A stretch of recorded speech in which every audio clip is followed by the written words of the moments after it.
तो पहली बात जो हमने पढ़नी है वो ये है कि why are there so many programming languages. तो इस चीज़ का हमने रीज़न बताना है कि इतनी सारी प्रोग्रामिंग लैंग्वेजेस क्यों हैं, सिर्फ एक ही लैंग्वेज क्यों नहीं थी जो हम कंप्यूटर को दे देते सारी उसी पे बात करते। तो नंबर वन रीज़न उसका ये है एवोल्यूशन। जो प्रोग्रामिंग है वो ओवर टाइम इवॉल्व कर गई है। पहले क्या होता था, हम प्रोसीजरल लैंग्वेजेस यूज़ करते थे, ठीक है, लेकिन जब हमने और तरीके ऐसे ईजाद कर लिए कि जिनसे हम अपनी जो लॉजिक है वो ज़्यादा अच्छी इम्प्रूव कर सकते हैं, कॉम्प्लेक्सिटीज़ को रिड्यूस कर सकते हैं। और जैसे कि न्यू स्टाइल्स आ गए उसके, फिर प्रोग्रामिंग के जैसे कि ऑब्जेक्ट ओरिएंटेड प्रोग्रामिंग होगी, फंक्शनल प्रोग्रामिंग होगी, ठीक है। तो इसकी वजह से हमें न्यू प्रोग्रामिंग लैंग्वेजेस बनानी पड़ी। जैसे जैसे टाइम गुजरा हम चाहते थे हमारी लैंग्वेजेस और अच्छा परफॉर्म कर सकें, और बेटर हों, और रीडेबल हों, और प्रोग्रामिंग को ओवरऑल हम इजी बना सकें। इसकी वजह से हमने और प्रोग्रामिंग लैंग्वेजेस ईजाद की।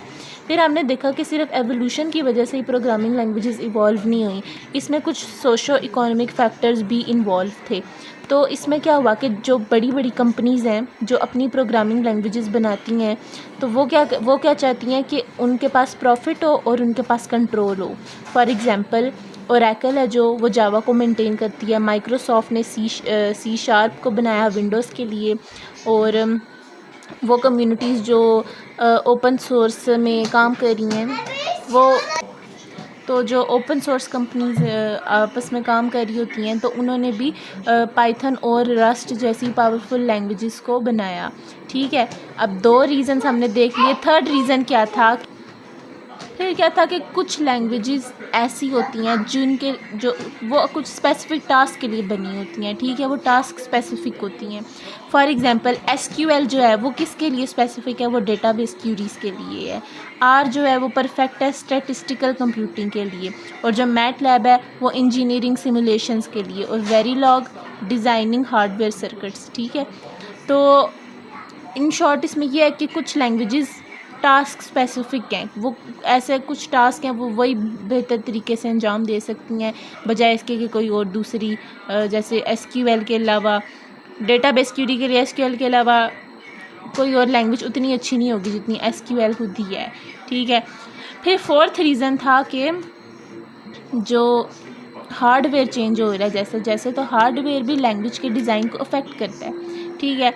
कुछ लैंग्वेजेस ऐसी हैं जो कि हार्डवेयर के क्लोज हैं, जैसे कि असेंबली लैंग्वेज, ठीक है, वो सीपीयू इंस्ट्रक्शन से डायरेक्टली बंधी हुई होती है। या फिर कूडा आ गया जो हमने पढ़ा था, तो उसमें क्या होता है कि ये जीपीयूज़ को क्या नाम है प्रोग्राम करने के लिए बनाया जाता है, और एम्बेडेड सिस्टम के लिए जो सी है वो पॉपुलर है, ठीक है, क्योंकि ज़्यादा एफिशिएंट होती है। अब नेक्स्ट रीज़न हमारा क्या है कि आपकी पर्सनल प्रेफरेंस और यूजेबिलिटी, ये भी एक ऐसा रीज़न है जिसकी वजह से हमारे पास नई लैंग्वेजेस आती हैं। कुछ डेवलपर्स जो होते हैं वो सेफ़ और स्ट्रिक्ट लैंग्वेजेस को प्रेफर करते हैं, जैसे रस्ट और हैस्केल, जबकि कुछ अदर जो हमारे पास डेवलपर्स हैं वो कहेंगे कि हमें फ्लेक्सिबल बिगनर फ्रेंडली लैंग्वेजेस चाहिए, जैसे कि पाइथन। अगर कोई लैंग्वेज देखने में भी कैसी है, उसका सिंटैक्स वगैरह वो भी मैटर करता है, वो भी इन्फ्लुएंस करता है उसकी पॉपुलैरिटी कितनी होगी। जितनी पॉपुलैरिटी होगी उस तरह की लैंग्वेजेस फिर लोग और बनाने लग जाएंगे, ठीक है। क्वेश्चन नंबर 2 जो अराइज़ होता है वो ये होता है कि कौन सी ऐसी चीज़ है जो कि किसी प्रोग्रामिंग लैंग्वेज को सक्सेसफुल बनाती है, ठीक है। तो हमारे पास कुछ इसके भी रीज़न्स आ जाते हैं। तो पहली चीज़ है ईज़ी टू लर्न। कोई भी प्रोग्रामिंग लैंग्वेज अगर वो इजी टू लर्न है तो वो सक्सेसफुल होगी, क्योंकि लोग उसको, जो डेवलपर्स हैं, बिगनर्स हैं, स्टूडेंट्स हैं, वो उसको जब लर्न करेंगे तो वो यूज़ करेंगे। तो ये एक प्रोग्रामिंग लैंग्वेज की सक्सेस है। इसमें हमारे पास एग्जांपल है पाइथन की या बेसिक की, ठीक है। फिर हमारा सेकंड रीज़न है कि जो पावरफुल और एक्सप्रेसिव लैंग्वेजेस होती हैं जैसे लिस्प एंड पर्ल, तो इसमें क्या होता है कि इसमें थोड़े मतलब लाइन ऑफ कोड्स कम होते हैं, बेशक लॉजिक कम्प्लेक्स हो, ठीक है। तो इस वजह से ये लैंग्वेजेस सक्सेसफुल होती हैं। थर्ड रीज़न क्या है कि वो इम्प्लीमेंटेशन में सिंपल हों, जैसे कि वो सीखने में आसान है उसी तरह इम्प्लीमेंट करना भी आसान हो। तो वो अगर डिफरेंट कंप्यूटर इन्वायरमेंट्स में अगर वो रन कर सकती हैं तो वो सिंपल टू इम्प्लीमेंट हैं और वो भी पॉपुलर हो जाएंगी और सक्सेसफुल लैंग्वेजेस होंगी, ठीक है। अब कुछ लैंग्वेजेस जैसे कि सी और फोर्ट्रॉन है, वो क्या नाम है परफॉर्मेंस हैवी एप्लीकेशंस में वो यूज़ होती हैं, ठीक है। क्योंकि ये क्या करती हैं कि ये जो मशीन कोड है उसमें ये जल्दी कंपाइल होती हैं, ठीक है, और ऑप्टिमाइज्ड मशीन कोड बनाती हैं।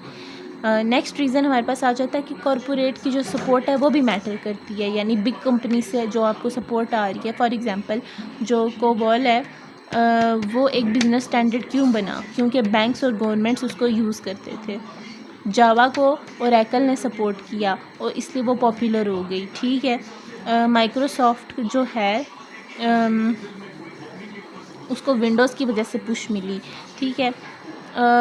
और नेक्स्ट और लास्ट रीज़न ये है कि एक लैंग्वेज जितनी जल्दी स्प्रेड होती है, यानी उसकी पॉपुलैरिटी जितनी ज़्यादा होती है वो उतनी सक्सेसफुल होती है, ठीक है। अगर कोई लैंग्वेज फ्री है, स्कूल में सिखाई जा रही है, तो वो जल्दी फैल जाएगी, मतलब लोग उसको सीखेंगे, उसके बारे में ज़्यादा जानेंगे। तो पहले क्या होता था कि पास्कल जो थी वो हर क्लासरूम में थी, वो सिखाई जाती थी। फिर जावा हिट क्यों हुई, क्योंकि वो फ्री थी और क्रॉस प्लेटफॉर्म थी। पाइथन का क्या हुआ कि वो फ्री रिसोर्स थी और वो फ्रेंडली कम्युनिटी थी। तो ये हमारे पास रीज़न्स हैं कि कोई लैंग्वेज सक्सेसफुल क्यों होती है। Either it is easy to learn, it is powerful and expressive, simple to implement, compile into fast and optimized machine code, corporate support, and how widely a language spreads. फिर आ जाता है कि जब हम किसी लैंग्वेज की प्रोग्रामिंग करते हैं, ठीक है, उसका असली पर्पज़ क्या है, यानी प्रोग्रामिंग लैंग्वेज का रियल पर्पज़ क्या है। तो इसके पर्पज़ में क्या आ जाता है, हम क्यों कोई प्रोग्रामिंग लैंग्वेज डिज़ाइन कर रहे हैं। नंबर 1 है कि आप अपनी लॉजिक एक्सप्रेस करने के लिए कर रहे हो। अब कंप्यूटर को आपने अपनी लॉजिक कैसे समझानी है, लैंग्वेज के थ्रू ही समझा पाओगे, तो इसलिए लॉजिक एक्सप्रेस करने का ये एक वे है, ठीक है। सेकेंडली फिर हम इसको यूज़र पर्सपेक्टिव से देखते हैं, इम्प्लीमेंट पर्सपेक्टिव से देखते हैं, और हार्डवेयर के पर्सपेक्टिव से, तो वो सारा हम डिस्कस करते हैं। तो इसका क्या मतलब है कि वे टू एक्सप्रेस लॉजिक, तो इसमें क्या है कि आप जो सोच रहे हो ये आपके उसके लिए एक टूल है। आप जो सोच रहे हो आप उसको कैसे कंप्यूटर को समझा सकते हो, ठीक है। तो लैंग्वेजेस के डिफरेंट स्टाइल्स होते हैं, ठीक है, और वो चेंज हो जाते हैं अगर हम चेंज करते हैं कि हम प्रॉब्लम को अप्रोच किस तरह करेंगे, उस लिहाज से लैंग्वेज के स्टाइल चेंज हो जाते हैं। अब फंक्शनल लैंग्वेजेस जैसे कि हैस्कल हैं, उसमें क्या है कि मैथमेटिकल और कंप्यूटेशनल जैसी चीज़ें जो सी हैं ना, उसके लिए वो यूज़ होती है। अब ऑब्जेक्ट ओरिएंटेड जैसे कि जावा और C++ है, हम उसमें किस तरह से सोचते हैं, ऑब्जेक्ट्स की इंटरेक्शन के लिहाज से सोच रहे होते हैं।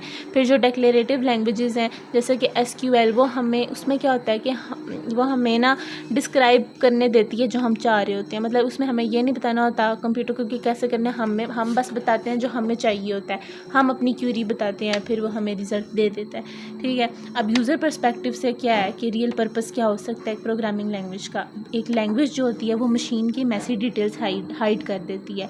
हाई लेवल लैंग्वेजेस जैसे कि पाइथन और जावा है, वो क्या करते हैं कि वो हमें लॉजिक पर फोकस करने देते हैं, हार्डवेयर पे नहीं, ठीक है।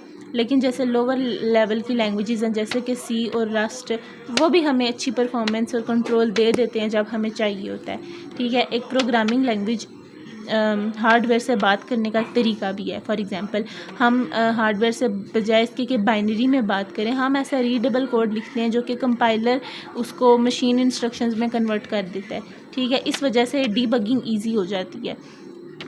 फिर आ जाता है इम्प्लीमेंटर का पर्सपेक्टिव, जो लैंग्वेज को डिज़ाइन कर रहा है, इम्प्लीमेंट कर रहा है, तो वो क्या देखेगा कि एक लैंग्वेज को एफिशिएंट होना चाहिए और यूज़फुल टूल्स प्रोवाइड करने चाहिए, गुड एब्स्ट्रैक्शन ऑफ़र करनी चाहिए, ठीक है। इसको सिंपल भी होना है और पावरफुल भी होना है कि वो रियल वर्ल्ड प्रॉब्लम्स को सॉल्व कर सके। प्रोग्रामिंग लैंग्वेजेस जो सी होती हैं वो क्यों एग्जिस्ट करती हैं, वो इसलिए एग्जिस्ट करती हैं ताकि जो ह्यूमंस जो सोचते हैं उनकी हेल्प हो, उसमें ह्यूमंस की थिंकिंग में हेल्प हो, उनके जो थॉट्स हैं उनको मशीन एक्शंस में कन्वर्ट किया जा सके, ठीक है। तो हमारे पास ये रीज़न्स हैं कि हम प्रोग्रामिंग लैंग्वेज का पर्पस क्या है। Number 1 way to express logic, user perspective, way to talk to hardware and implementers perspective.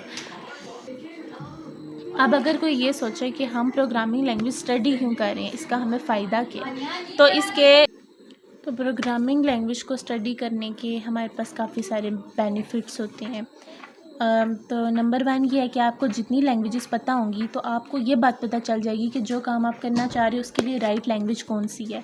ठीक है, अगर आप सिस्टम प्रोग्रामिंग करना चाहते हो तो आप स्पीड के लिए और लो लेवल कंट्रोल के लिए सी यूज़ करोगे, सेफ्टी मॉड्यूला 3 यूज़ करोगे, और मॉडर्न फीचर्स और परफॉर्मेंस के लिए C++ यूज़ करोगे। अगर आप नंबर क्रंचिंग करना चाहते हो, मैथ्स वगैरह का काम करना चाहते हो, फोटॉन यूज़ कर लोगे, APL यूज़ कर लोगे। ADA जो है वो भी रिलायबल है फॉर बिग।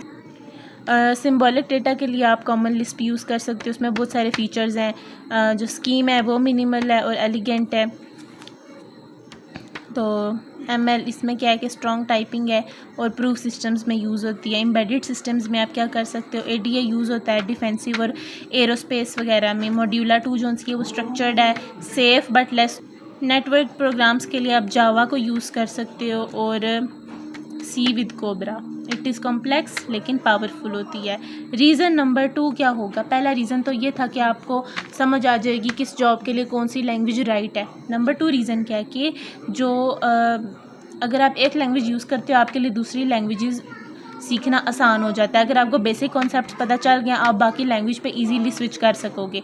ठीक है, जैसे कि ह्यूमंस को अगर ग्रामर पता हो तो वो मतलब बाकी लैंग्वेजेस में वो स्विच कर सकते हैं। अब इसका तीसरा रीज़न क्या है, तीसरा बेनिफिट क्या है लैंग्वेज सीखने का, वो ये है कि अगर आप लैंग्वेजेस अंडरस्टैंड करते हो, ठीक है, तो इससे आपको ज़्यादा अच्छी हेल्प मिल जाएगी उनको यूज़ करने में। फॉर एग्ज़ाम्पल C में क्या होता है कि आपको यूनियंस, पॉइंटर्स, मॉड्यूलर कोड वगैरह इनकी समझ आ जाती है। लिस्प में आप क्लोजर और स्ट्रीम को अंडरस्टैंड कर सकते हो और आप क्या कर सकते हो कि आप एफिशिएंट कोड लिख सकते हो। फॉर एग्ज़ाम्पल आपको पता होगा कि कब आपको एक्स ये इस तरह से लिखना है या इसके बजाय इस तरह से आपको लिखना है। आपको मतलब एफिशिएंट वेज मिल जाएंगे कि आप किस तरह मोर ऑप्टिमाइज्ड कोड लिख सको।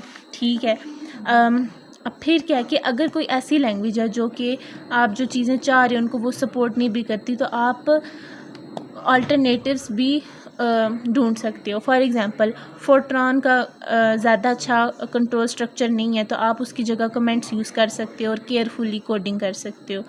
आपको फोर्ट्रॉन में रिकर्जन नहीं मिलेगी तो आप क्या कर सकते हो कि आप उसे सिमुलेट कर सकते हो। कैसे कि आप उसे लिखने के बाद रिमूव कर दो। अगर फोर्ट्रॉन कॉन्स्टेंट्स को अगर नहीं सपोर्ट कर रहा तो आप एक ही वेरिएबल एक बार यूज़ करो और बाद में उसको चेंज ना करो। और अगर मॉड्यूल्स नहीं है आप कमेंट्स यूज़ कर लो, आइट्रेशंस नहीं है तो आप फंक्शन से उन्हें मतलब कि फेक कर सकते हो उसको, आइट्रेटर्स को।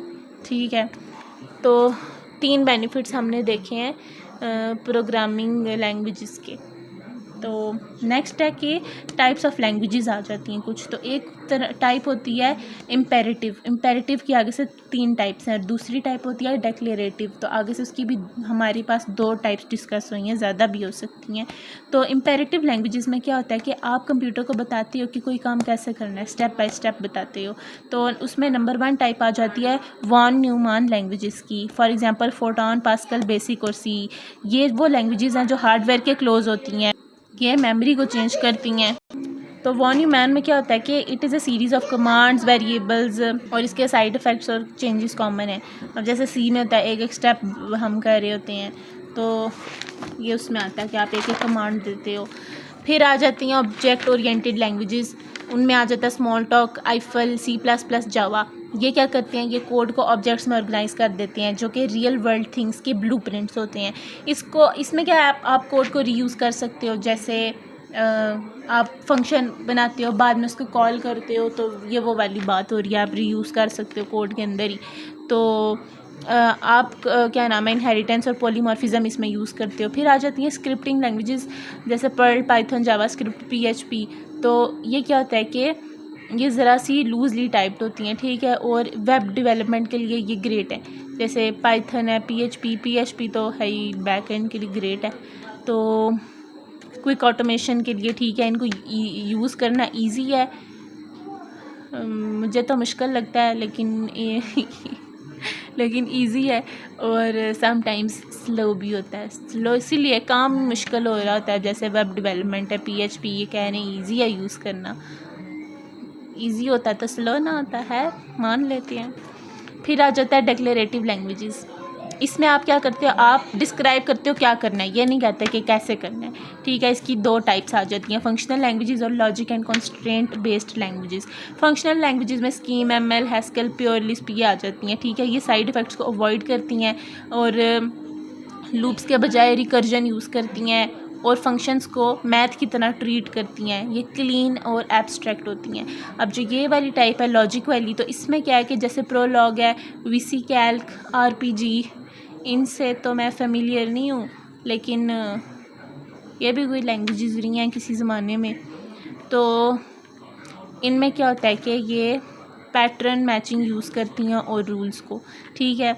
और ये ज़्यादा यूज़ होती हैं एआई में, डेटाबेस में और ऑप्टिमाइजेशन प्रॉब्लम्स में। तो ये हमने पढ़ा लैंग्वेजेस के बारे में, एक ओवरव्यू सा था जिसमें हमने क्या पॉइंट्स कवर किए कि नंबर 1 था कि प्रोग्रामिंग लैंग्वेजेस इतनी सारी क्यों हैं। फिर हमने देखा कि वो सक्सेसफुल कैसे होती है कोई प्रोग्रामिंग लैंग्वेज। फिर हमने देखा कि प्रोग्रामिंग लैंग्वेज का पर्पस क्या है, रियल पर्पस क्या है उसको लिखने का। फिर हमने देखा कि हम ये सब पढ़ते क्यों हैं, इसका हमें बेनिफिट क्या है। फिर हमने कुछ टाइप्स डिस्कस की हैं इम्पेरेटिव और डिक्लेरेटिव लैंग्वेजेस की। तो आगे असाइनमेंट है छोटी सी कि फ़र्स्ट क्लास फंक्शंस क्या होती हैं, उनके बारे में थोड़ा देखना है। तो ये था लेक्चर प्रोग्रामिंग लैंग्वेजेस की थ्योरी के बारे में।